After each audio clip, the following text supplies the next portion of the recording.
Recorded Books presents an unabridged recording of A Venetian Affair by Andrea Di Robilant, narrated by Paul Hecht, with Lisette Lecras and Jeff Woodman.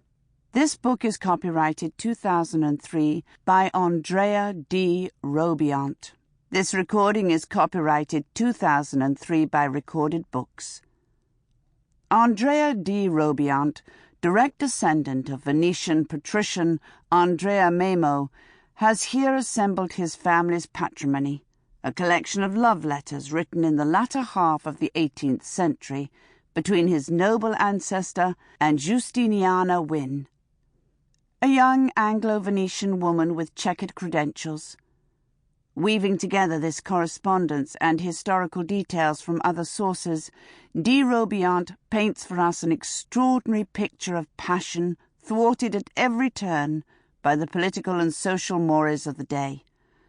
Set against the backdrop of the penultimate years of La Serenissima, the great Venetian Republic, we are given a window from which to observe at first hand the inner machinations of the high society of Goldoni and Casanova, and the plight of two fascinating young people, one fated for political greatness, the other exiled to Paris, and then to London, and the often heartbreaking affair of their amore impossibile.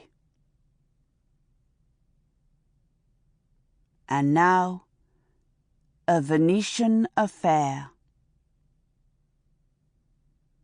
Prologue. Some years ago, my father came home with a carton of old letters that time and humidity had compacted into wads of barely legible paper. He announced that he had retrieved them from the attic of the old family palazzo on the Grand Canal, where he had lived as a boy in the 20s. Many times my father had enthralled my brothers and me with stories from his enchanted childhood. There had been gondola rides and children's tea parties and picnics at the Lido, and in the background the grown-ups always seemed to be drinking champagne and giving fancy dress balls. Equally romantic to us, though more melancholy, was his account of how my grandparents' lavish and extravagant lifestyle had begun fraying at the edges.